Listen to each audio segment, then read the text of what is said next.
the chair of the local Democratic Party. This is not my first time at the Lumina, and so thank you for having us back. It's always such a pleasure to be in this part of the city.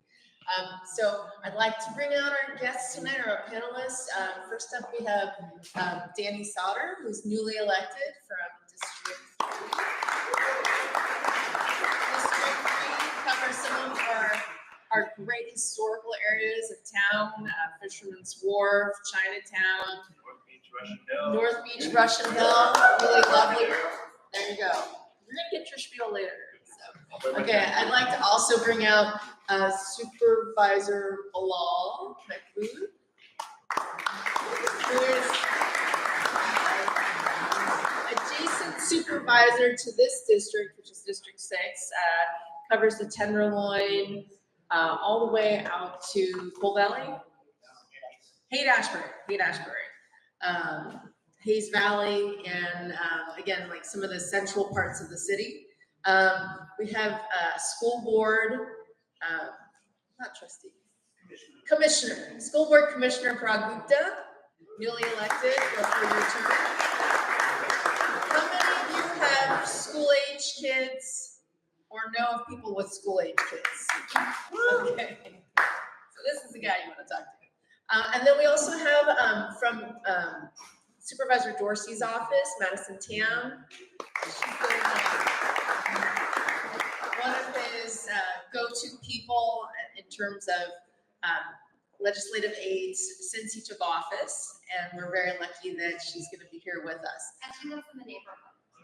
Yes, so Madison is very well acquainted with things that are going on in your district and is here to answer some questions on behalf of Supervisor Dorsey. We were expecting Ali Bondi, who's one of the policy chiefs from the mayor's office. She was unexpectedly taken ill with a high fever, and so we thank her for not coming and keeping her germs to herself tonight. So I'm just gonna sit down and we're gonna go through some questions. But before we get started, I'd like each of you to kind of, give your 1 minute who, why, what, where, when.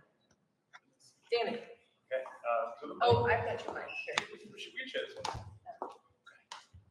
Right. Good evening, everyone. Thank you for getting together, and I want to thank the Democratic Party for doing this. I love the idea of Democrats on the move. We need to be in every neighborhood, and we need to get out of the government buildings and get into the neighborhoods, so this is the right thing to do.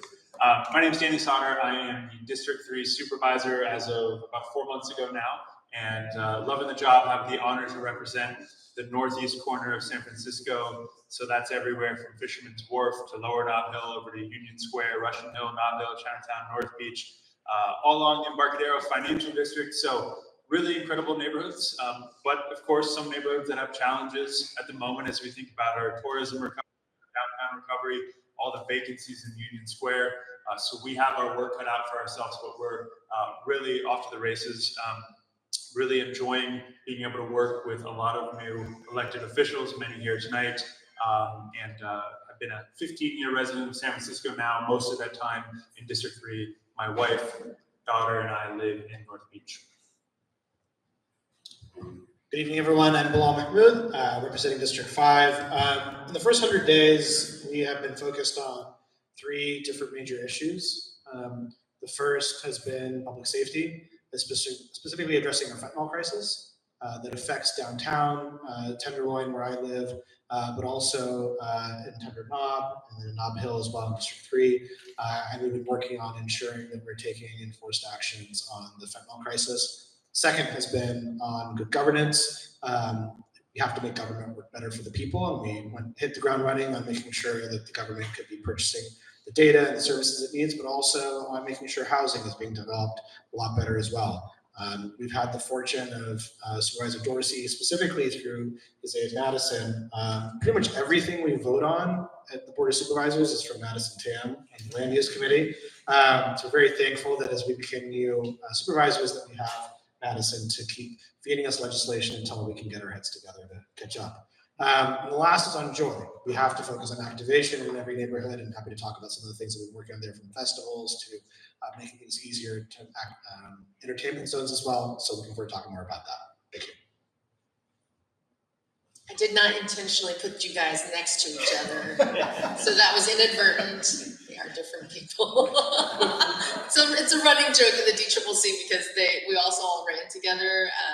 Parag and Bilal are also members of the Democratic County Central Committee, and for a long time they confused people about who was what. But who was who? I won't foreclose who it was, but a very, very, very high-ranking political official congratulated Parag on becoming supervisor in January.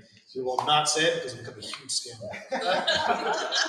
I was just gonna say, you all didn't get the memo that, this is a panel where you need to shave your head. So, so wonderful to see you all, and it's great to be in this building. Thank you all so much. And the East Cut is just amazing.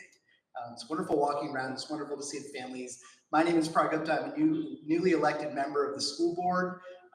Education has always been incredibly critical to me. My grandfather in India started the first college in his region, women's college in his region of India. My father's success, educational success, enabled him to come to this country. My parents didn't have much, but they never skimped on my public school education. I'm a product of the Bay Area public school system, and it was incredibly important for me to be successful. I've tried to pay that back over the last 25 years working in community. I currently work at Mercy Housing. That is my day job. And then, I joke, that's my 9 to 5. And then my 5 to 9 at night is the school board. I also have a daughter who's in the school district, which I think is really important so that that any policy that I have affects me and my family. She's currently a middle schooler. She's 11 years old, going on 20, as I like to say. And so I'm happy to answer any questions and tell you a little bit about what we've been up to. Obviously we started from a lot of crises, a lot of putting out fires, but as Supervisor Sauter mentioned, we are on a roll and there's a new energy in the city. Thanks, Parag.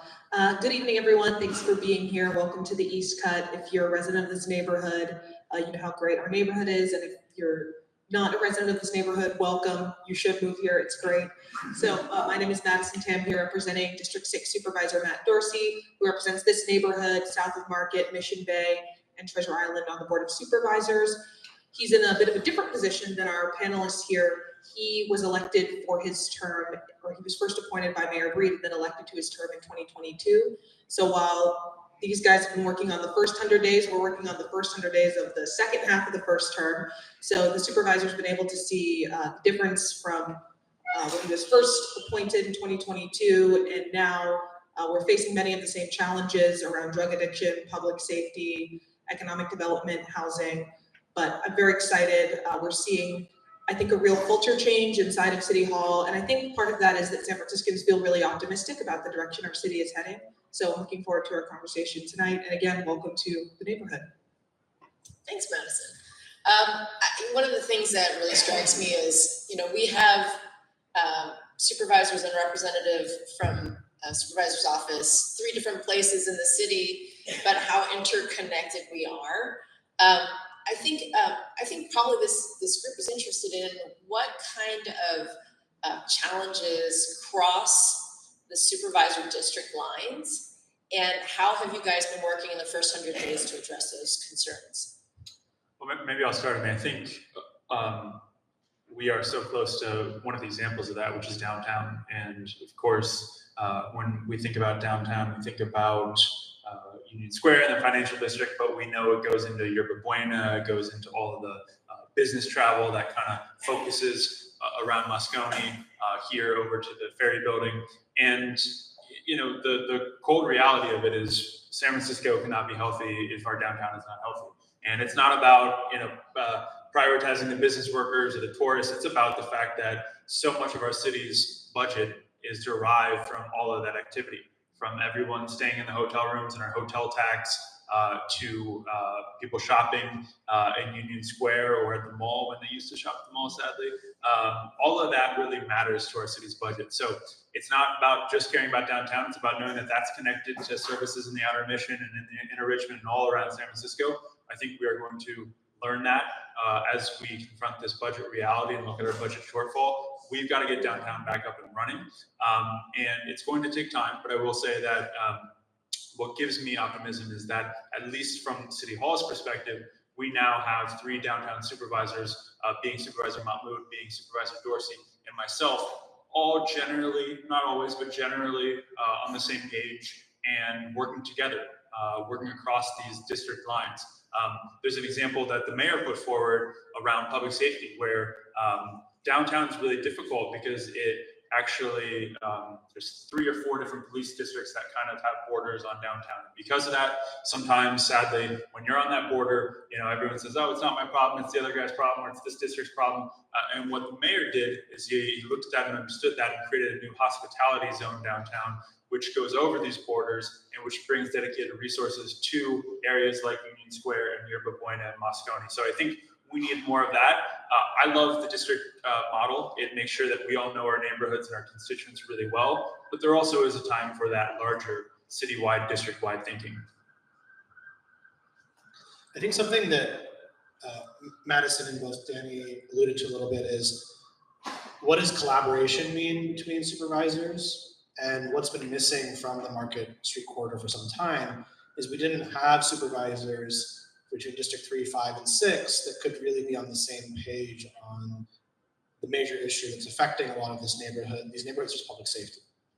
And as a result of having for the first time in a long time, a consensus there, is that effectively there is like an implicit agreement between Danny, me, and Supervisor Dorsey, because we actually don't talk to each other directly that much. We don't have time. We have limited capacity as supervisors. I remember Supervisor Dorsey's idea to me when we first started was that, Bilal, Supervisor Dorsey said, I'm going to handle addressing drug users. Bilal addresses drug dealers, and Danny effectively works on downtown revitalization. As any one supervisor, you only have a limited capacity to work on any one issue. There's a lot of problems to solve. But with all 3 of us kind of delegating responsibility on those things, we can each take initiative on those, do the depth of research, and effectively, at least I hope, implicitly have those 3 votes guaranteed between us. And that's what you've seen happening over the last 100 days. Supervisor Dorsey can move forward with his Recovery First ordinance and knows he has the support of every Market Street corridor supervisor. I can move forward with a drug market intervention on drug dealers and know we have that support. And Supervisor and Danny has other initiatives on office to housing conversion, and even those motorcycle people, dirt bike stuff that I don't have to deal with, thankfully. And so we know we all have each other's backs, and that makes progress faster to happen on legislation, because we can divide and do comprehensively more that's in the interest of the neighborhoods and the districts that we all represent. So I think that's what's been really cool to see as a priority, but also how we collaborate without even having to talk to each other. Madison, did you want to jump in?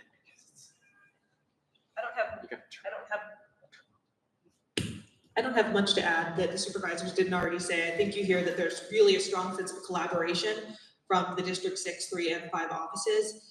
There's a really shared sense of what our policy priorities and our values are, because issues extend far beyond district boundaries. The issues like housing, public safety, public drug use, building more housing downtown really do affect all districts, and we have been able to collaborate really well on those shared goals. It's very refreshing considering we've come from a place where there was a lot more tension between downtown districts. And also I want to point out that in 2022, the city was redistricted, so the boundaries were redrawn. And District 6 used to include a lot of District 5, actually. It included the Tenderloin in addition to all the neighborhoods it currently covers. And while the supervisor didn't represent the Tenderloin at any point in his term, from what I've heard from folks is that now that the neighborhoods are separate, it really gives the Tenderloin supervisor an opportunity to focus on the Tenderloin and those neighborhoods. And then the District 6 supervisor can really focus on neighborhoods that might have felt more like they didn't feel the love when the Tenderloin was also part of the district. So I think it's also really good that we have District 6 feels like a very cohesive district for our downtown. And then we have, of course, the strong collaboration with the District 5 office. So Madison, but from the aide's point of view, so now you're in your 3rd year working for Supervisor Dorsey, right? Am I getting that right? 3 years in 9 days. Well, congratulations, happy anniversary. So how has it been for you working with the new people on new supervisor staffs? I think there's a lot of new folks, and like I said, with the supervisor being one of the more senior members now, it's been a real great opportunity to, we kind of create our own culture in City Hall. There's 4 aides for every supervisor's office, 11 supervisors, so we're our own mini department in essence. And I think there was a culture of much more open communication and collaboration, and I think a willingness. I think on this board, people don't want to fight if they don't have to. I think sometimes we saw that there was a lot of tension from existing personal relationships, but I think with this new board and new staff, people really do want to roll up their sleeves and do the work. That's so refreshing. That's so refreshing. And so Parag, let me ask you, the school board has been in a situation where the most pressing thing obviously is the budget and the budget deficit and how it's affecting kids. And I mean, I think you ran on fixing the mess, and so how's the mess?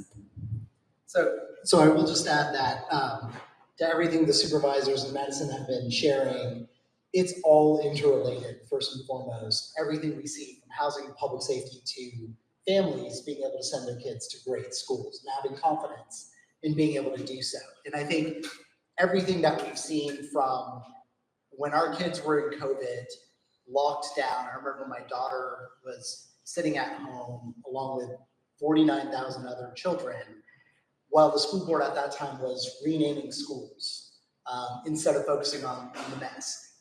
We now have a budget crisis because unfortunately our school boards in the past did not focus on the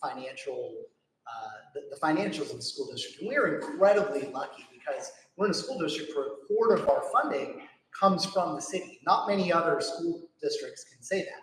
And so we need to reinstill that confidence that we can be a functioning school board. And the financial piece is an absolute critical piece of that. And that is certainly one of the issues that I ran on. We represent the entire city, so I walked every single district in the city and heard from folks, from voters, as far as what they saw.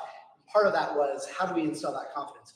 We are well on our way to being able to balance the $114 million hole that we had. And I'd say more importantly than that, part of what we're now doing is looking ahead, right? Because in order to get out of our financial crisis, we need to stop deficit spending for 3 years in a row. So even as we've shorted up, stayed steady on, unfortunately, some of the painful things that we need to do in terms of reducing staff and educators, we've centered a lot of that on the central administration. So we've gone from before what was 25% or a quarter of the budget spent on central to now being 16%, below what the state average is. So we're well on our way towards that financial stewardship that we need and that our city deserves, and there's still a lot more work to do.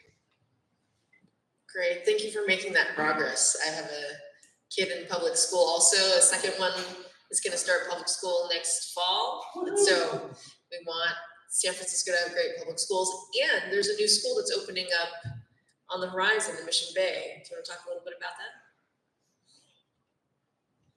Yes, so we are excited that there is that new public school that is opening.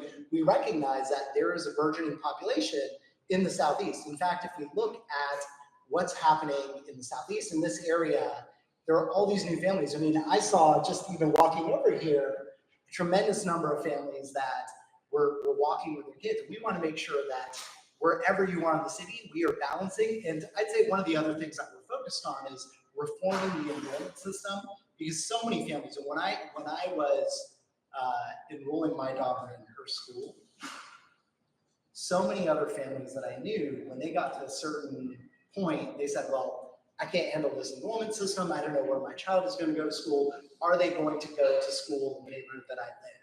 And I imagine that might be a concern for folks in this area because there aren't necessarily a lot of schools in the East Cut. And so the more we can create reliable, quality schools that are connected to neighborhoods, the better off our constituents are going to be, and the more likely people are going to send their kids to their public schools. So I think the group touched on this a little bit with some of the prior speakers, especially around the navigation center. And I know that this community here has a strong interest in hearing how the city is addressing some of these issues, both from the supervisor's point of view and then whatever interactions you've had with the mayor's office also. So while data shows that crime is down citywide, there's still a strong perception that parts of the city still don't feel safe. Such as around, like in this particular neighborhood, around the Embarcadero Navigation Center. What is being done to address this, and how are you guys tackling the issue of public safety in City Hall? Yeah, we're happy to start. And I think that's the right kind of moment we are in. That's the right way to frame it. Is that the violent crime is down. Homicides last year were a decades low number, which is progress and which is something we should have pride in and continue to keep up. But there are still far too many instances that sadly we probably all have experienced even recently where you are out in public, walking down the street to the farmer's market, to the corner store, whatever it might be, and you're uncomfortable. You see something that makes you uncomfortable, and it's unsettling, right? We know that there's a lot of those street conditions that persist. I will say there's a lot of long-term work that is being done to try and fix that, right? There is investments in new shelters, but particularly in treatment beds, because we know it's not just about getting someone inside, but it's about getting them the right treatment. There's work that is being done to try and hire more police officers, because we know we are hundreds of police officers short in the city, but that will take time. Those are medium and long-term efforts. I think what has been missing and what I think we're all really excited about is some of the new efforts that are more, I would say, on the ground and that are really being driven by the mayor's office here, where we're talking about, I mentioned the hospitality zone. We are seeing a similar approach with a new unified street outreach team. It used to be that all of the different street teams would work in silo and they would not communicate with one another. But what we're beginning to do, and this is rolling out in all the different districts now, is that all of those different teams are now meeting and they're actually having daily stand-ups. It's a very small but profound thing where we're breaking down barriers and all of these different teams are talking to one another so that they can provide unified care on our streets and actually get people off the street and into shelter and into resources more quickly. I think there's other examples, but I'll let others speak to them. Touching on a couple of the intersecting components of public safety. Public safety, I think people assume it affects a certain population, but in San Francisco, the people who are affected by public safety the most are most vulnerable. If you think about the fentanyl crisis, it's predominantly concentrated in Soma and the Tenderloin, Western Addition. These are communities of color, seniors, children who are affected, have to walk past drug dealers every day. But even connecting on the Embarcadero, a couple months ago, I was just on the Embarcadero and I saw a man in a wheelchair who had fallen over. He actually was staying at the Embarcadero Navigation Center, and he had been mugged by someone just going down his scooter, stole his backpack, threw him off his wheelchair in like 15 seconds. And I got him back up on his wheelchair and called the police and tried to help him back to the center. So when we talk about public safety, it's not just affecting who you think, it's affecting the most vulnerable people, including on the street and the people who are in the navigation center. And so to ensure that we are making progress on those actions, there's a couple of things we already did in our first 100 days. One of the first things we did was we granted the mayor emergency powers to address the fentanyl crisis, but also what did that translate into? It translated into, by urging from the board of supervisors in our office, there's the Drug Market Agency Coordination Center, which coordinates different city departments from public health, public works, SFPD, the DA's office, and Park and Rec, sheriffs, all to work together to tackle our fentanyl crisis. Before January 2025, this department was effectively only operating 3 nights a week. Public Works was only out 3 nights a week. And due to the emergency powers that was offered to the mayor and then urging from our respective supervisor offices, they're now out 5 nights a week. And that's partially why you see some progress in downtown in those areas, is that they are cleaning up the streets more regularly at this time. The second thing is that we have to address the issue of shelter capacity and also the issue that we face in District 3, 5, and 6, which is that these districts have borne the brunt of homeless services for a very long time. And so just last week, we announced plans of the Board of Supervisors to basically effectively put a moratorium on these respective neighborhoods to new services. And the reason is because for so long, for decades, these neighborhoods from Soma, Tenderloin, Mission, Bayview have a majority of the services for the entire city. There is literally 0 emergency shelters on many of the districts on the west side, despite there being nearly 200 people homeless in every district minimum in San Francisco. And yet there's not enough shelter to support even the 200 homeless in District 1, the 200 homeless in District 4, the 200 homeless who have no shelter in respective districts. And so this is about ensuring that there's more shelter to serve the individuals where they're at, and they don't just keep coming to Tenderloin, Soma, Mission, Bayview, because we have borne the brunt of that responsibility. So we're trying to right the wrongs of what's been done to these communities, because we cannot have a revitalized downtown unless we enable other types of businesses and houses and individuals to live here beyond the capacity that we've already served. So that's one other thing that we are working on to ensure that we don't continue in District 6, 5, 3 to bear the burden of responsibility, because we've done a lot for the city already. Thanks, Supervisor. Supervisor Dorsey is actually one of the chief co-sponsors of that legislation that will ensure that the city, other neighborhoods in the city are taking on their fair share of homelessness supportive services as well.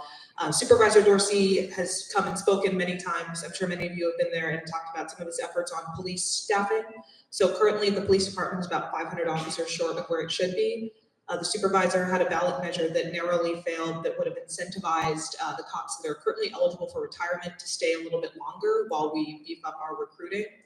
He's going to be working closely with the mayor on an aggressive recruitment plan so we can get our police department fully staffed, because a police department that has the resources they need can do really great things. I was recently at a meeting in a building that was part of the hospitality zone, and when those officers are there and dedicated to that beat, there's really great stories coming from residents and businesses in the neighborhood. So we know that a fully staffed police department will make a difference. And a fully staffed police department is one thing that will help long-term with the navigation center as well. You all recall that there was in the MOU, there was supposed to be a dedicated foot patrol for the perimeter. And as our previous speaker mentioned, that was not able to be held up because of police department staffing resources, but now with police ambassadors, we're able to get closer to that commitment.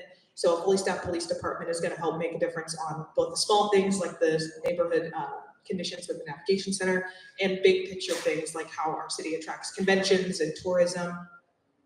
And one other piece to the public safety system is, you may recall voting for an initiative called Prop 36 in the last election. And Prop 36 allows district attorneys to charge treatment mandated felonies for certain drug cases. And Supervisor Dorsey's holding a hearing next week on what resources the district attorney's office needs so they can use that to its full advantage and charge treatment mandated felonies for those who are caught using and selling drugs on our streets. So Chair Tung, we're going to get you some more resources for you and your colleagues. Thanks, I appreciate that. There is a through line between public safety and homelessness, or our unhoused neighbors, and housing affordability. So how is the Board of Supervisors addressing the issue of affordability in terms of housing, building more housing?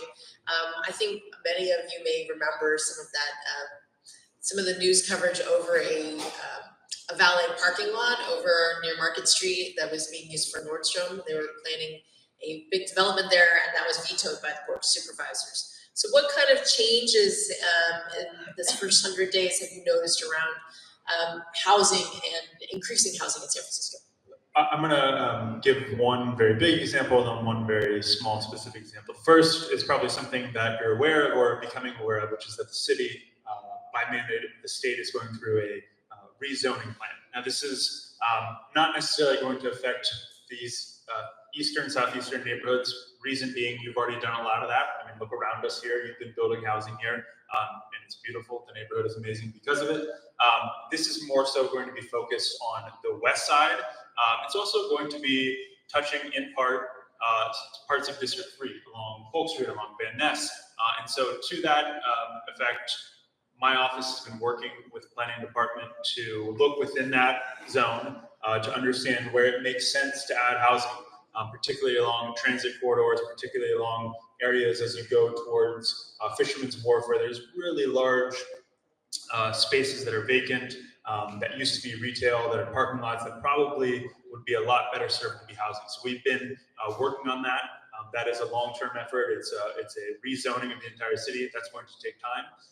On the other hand, one very small example that I'll give that we worked on very quickly as we came into office was a project on Sutter Street at Sutter and Hyde in the lower Nob Hill neighborhood. This was a project that will be now the most significant housing project in District 3 in decades. It's going to be 300 new homes. 100 of those would be affordable.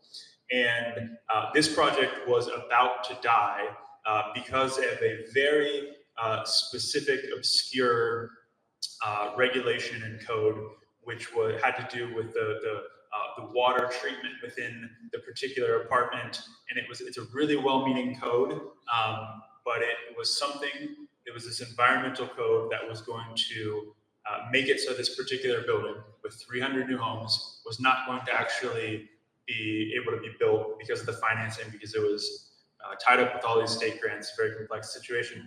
But anyways, we stepped in and actually revised that code for that building in particular, because although in an ideal world, I would love to have that environmental code around the wastewater treatment in that building, there's nothing more environmentally friendly than having those 300 new homes be in San Francisco, be in a dense setting, be within a block of the Van Ness BRT.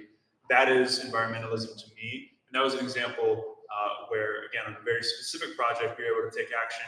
And now that'll be, again, the most significant project to be built in our district in decades.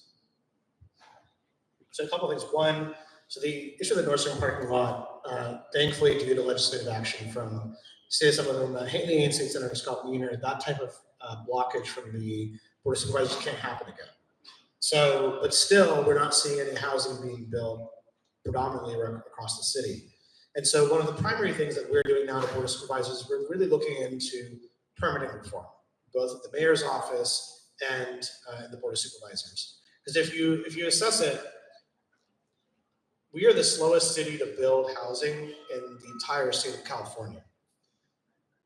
We are the slowest city despite the same interest rates as other cities in the Bay Area, despite the same labor conditions. So what is uniquely wrong about San Francisco? One of the only things you can point to now is our post-entitlement permitting process. And so earlier this year, I introduced a budget legislative analysis request, which will study for the first time what is every permit that it takes post-entitlement to actually build housing, what is the time it takes between each step, and what are some recommendations on improving that, comparing that to other cities that are building faster than us. Because we have tried law after law after law for 6 years in streamlining measures, but housing still isn't being built. So from that, we hope to get a context on what are the legislative mechanisms to streamline permitting that are actually going to be effective to building more housing. That's something that we're looking into as well. The mayor's office has also announced a permit SF initiative, which will, without requiring legislative approaches, they will be able to cut permits or streamline permits through that initiative, both to help small businesses as well as housing as well. So those are some of the things we can do legislatively that we're working on next. The last thing we could do is replicate Madison TAM into every office. Pretty much, like I alluded to, I will let her talk about the work she's done, but pretty much, I kid you not, I'm in the land use committee, but I swear it's literally Matt Dorsey's committee, even though he's not on it, because every legislation we vote on every week is just his stuff. So let her talk about all the legislation she's been reading. Well, thank you. Thank you, Supervisor. So I'll speak a little bit to some of the work we're doing outside of housing that the supervisor is alluding to. So I think in the time that we're in, it presents all challenges really present opportunities, and right now we have immense opportunities to enable residential development, and we've been doing a lot of work on the commercial side too.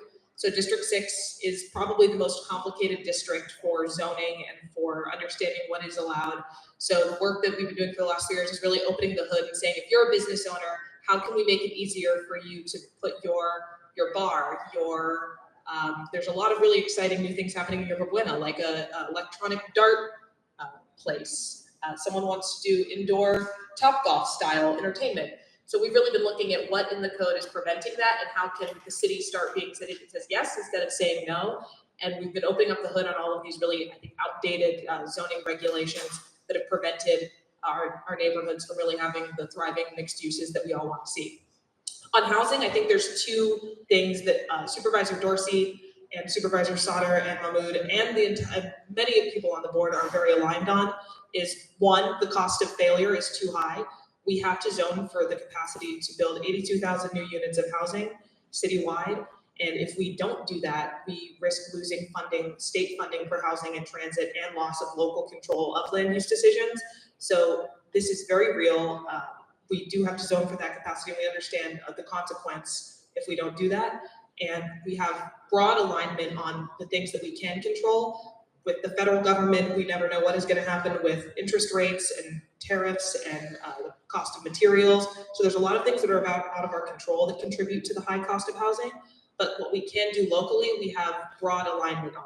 So we've worked on initiatives in the last 100 days that would, one, implement a state bill that allows the city to create a tax financing district that abates property tax on office to residential conversions. There's a broad consensus that these are great projects that we should be incentivizing, but they're unfortunately very expensive and hard to make pencil. So with this legislation, there's projects that are going to be able to finally make that financing work, and we're going to see those office housing conversions getting built.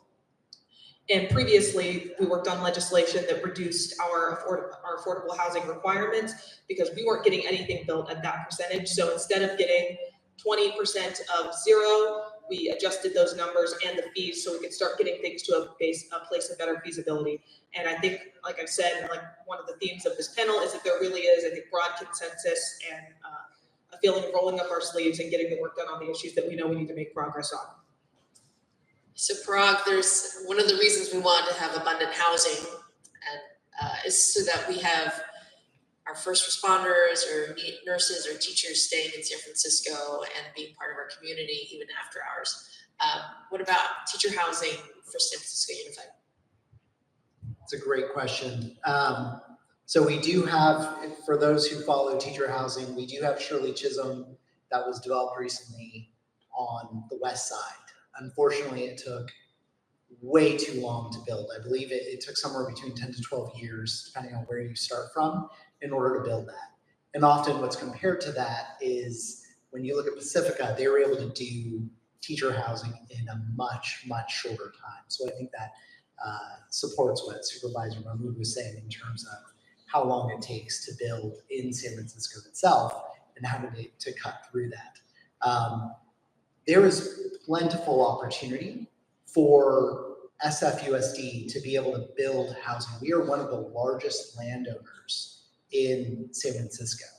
And so one of the other pieces that I campaigned on was trying to work through how do we get through, and it's not only San Francisco, to be fair to San Francisco, there's also a lot of California tax code, specifically around California Department of Education, when it comes to being able to convert some of our buildings, some of our facilities over to that. But every urban area has been losing families. It's not just San Francisco, roughly across the entire country, we see about a 5.5% decline in school populations. And so given that we no longer have as many students as we once had, let's convert some of those buildings into housing so that we can support our educators, given the tremendous cost of living here.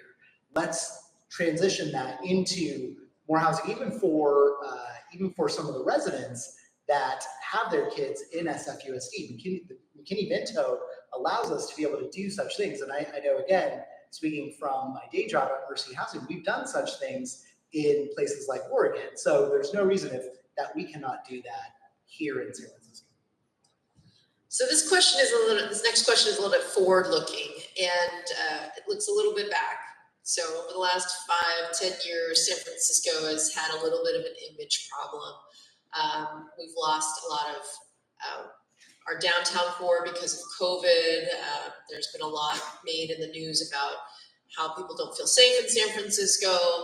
And with the new mayor, though, I think that there's a new feeling of positivity about the city, a different kind of vibe, if you will, about where we're going next.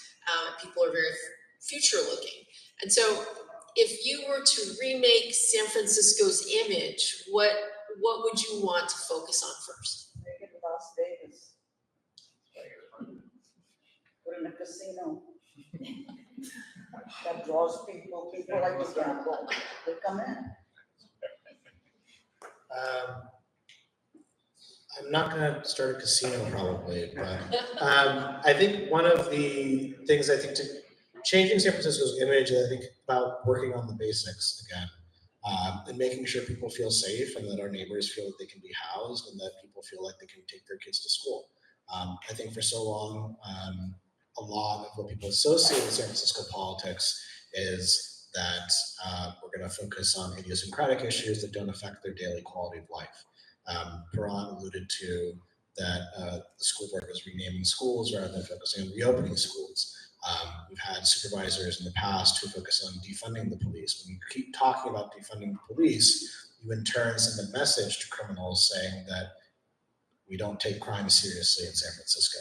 And I think we've made a turning point on that the rhetoric that we use is really about ensuring that the basics work, that we have a fully staffed police department, that we have affordable housing being built plentifully so that our neighbors can be housed, that we make it really easy to start a small business. And so a lot of what I think a lot of us, Danny and myself and Supervisor Dorsey, and a lot of the other supervisors are focused on is really focusing on the basics. How do we make it easier for government to get out of its own way to get the basics right? And I think something that the mayor is also working on in this context, again, permitting reform.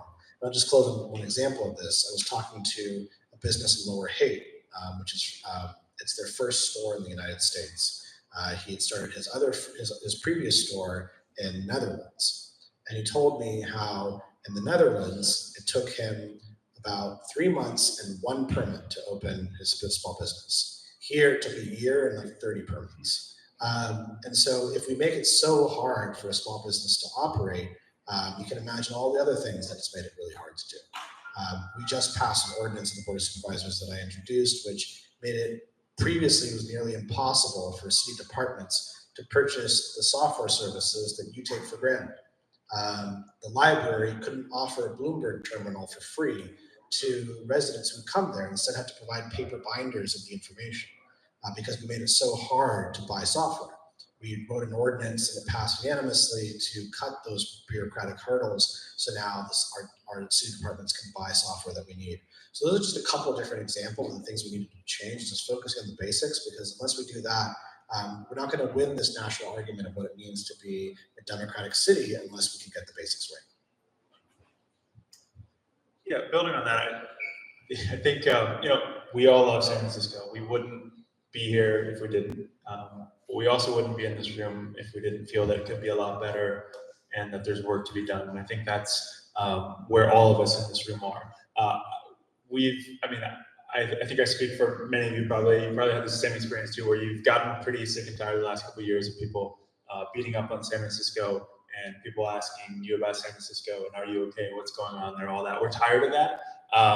We've got to do the actual work to get the results to change that, but we've got to tell our story better. We've got to be louder and bolder and share the good news, share all the good things that are happening in the city. And there has been kind of this discussion about, maybe there's some optimism and some better vibes out there, right? And so I want to give us, and I think that's sometimes hard to actually define. What does that mean? I think it does actually matter. I'll share a specific story that I experienced recently that kind of shows how that does matter. There's a business owner in my district who has opened his last few businesses out of San Francisco. He got tired of San Francisco. He said, I'm never going to open again in San Francisco. And then he gave me a call about a month ago. He said he was looking at a property in District 3. And he said, I wasn't going to do San Francisco anymore, but I've heard that you want to help small businesses. I've heard that you're actually serious about this. And I said, yes, I am serious about this. Whatever you need, we'll work with you. We'll try to get it open as soon as possible. We'll help you with the permits. And I didn't think much of that call. But then he called me back last week and he said he bought the building and it is in Lower Nob Hill. It's the old La Colonial. It's a beautiful, significant historic building there in Lower Nob Hill, off Cosmo, up on Post Street. And that's an example of how all of this actually does matter, right? When we build and when we try to improve this climate and this atmosphere in San Francisco, to give permission and to tell everyone that it is okay to take a chance in San Francisco again. I think there's just such an irony that, at least for me, I grew up in the Midwest. I always had this idea of San Francisco as such a city of possibility and a city where you could do anything. And in many ways it is, but on the other hand, it's sometimes the city with the most rules about anything. So I always found that to be so ironic, and I think it's time that we change that. I think the common theme that you're hearing here is, but how many folks work in tech? Just out of curiosity. Don't worry, it's not anymore. Okay. The reason I ask is, there's this idea of designing for the user, right? And so that I think is what you're hearing here. It's sort of, how do we make it as easy as possible for someone to live and thrive in San Francisco from cradle to grave, right? When we think about, and all of it builds on one another. If we don't have families that we can attract because of a great education system, we're not going to have a revitalized downtown. If we don't have a revitalized downtown, if people don't feel safe, they're not going to want to raise their families here. If they can't afford to live here, how are we going to be able to have families? I mean, when was the last time you saw a 3 or 4 bedroom being developed in San Francisco, right? I mean, it's just not happening right now. So we need to tackle all of these at the same time. And so at SFUSD, for example, our number one goal is we are very clear. And one of the greatest things that happened was we adopted this idea of a student outcome focus, right? It's sort of our student outcomes don't change until adult behaviors do. So we're very clear. 3rd grade literacy, 8th grade math, college and career readiness, right? That is what we as a school board focus on. But number 2 is, how do we keep families within the SFUSD system? Make it easy for them to enroll and make it easy for them to continue on, especially if it's cost neutral. There's no reason this can't be done. I'll give you an example. Just this past weekend, a student, because we have this Byzantine process of the enrollment system where people have to fill out something and they enter a lottery, and it's incredibly difficult. I know Chair Tung knows exactly what I'm talking about. People sometimes make mistakes. Someone made a mistake. They're getting the runaround with our enrollment department. Someone brought it to my attention. I was able to work with the superintendent, and within a day, we were able to kind of reinstate that, right? We should all be doing that. Make it as easy as possible. It's sort of like, yeah, we make a mistake. There's no reason you can't come to our school. We should make that as easy as possible. So that's what I think you hear up here in terms of this ethos of just make stuff work. Yeah, I definitely want to echo this make stuff work ethos I'm hearing. This is a story from a couple of years ago. It was during the Pride Parade weekend. A gentleman came up to the supervisor and I said, "Supervisor, I just got a ticket from the police because I have an open can of beer." He was a small businessman selling beer to parade participants. And he said, "I got a ticket for my open can of beer, but what about that down there?" And we were standing at the corner of 8th and Mission where there was an open air drug market and 20 or more people selling and or using drugs. And part of that problem is what I was feeling from that individual was they felt like government wasn't working for them. So we need to make residents feel like government's working for them. And how we start with that is a fully staffed police department. As I mentioned earlier, when we see a fully staffed police department, they can do amazing things, and that tremendously improves the perception of San Francisco. With the hospitality zone, a lot of tourists, their first interaction in San Francisco is going to be coming off of Powell BART station or coming to their hotel in Union Square, and we need to make sure that is a positive experience for them. I think one other thing we need to do is make San Francisco a place where there's a destination and a reason I'm coming here.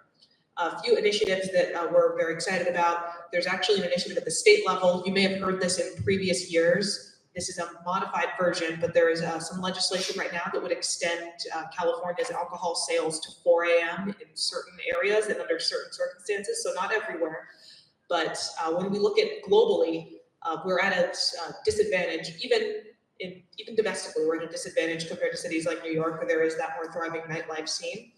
And Supervisor, and I think each of you have an entertainment zone in your district at this point? Working on it.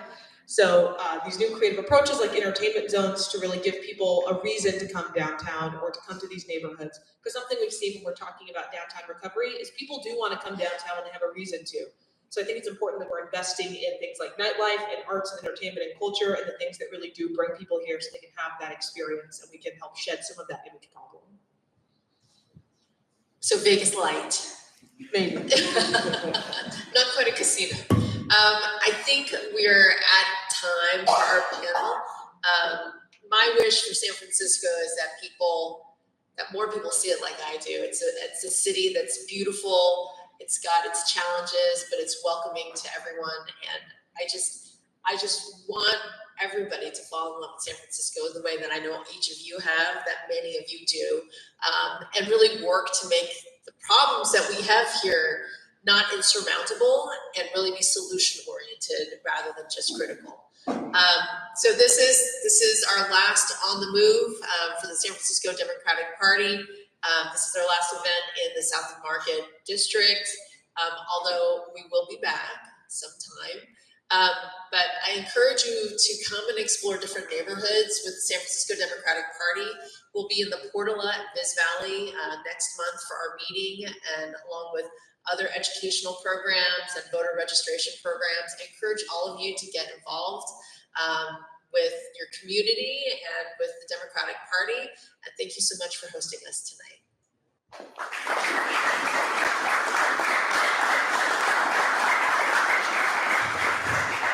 All right, thank you again, everyone, for being here tonight.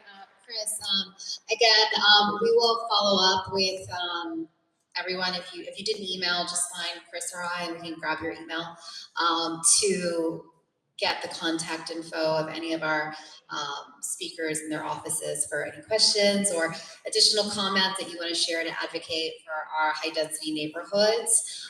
And again, you're welcome to just kind of meet your neighbors of our Eastern SF community. Thank you again to our panelists.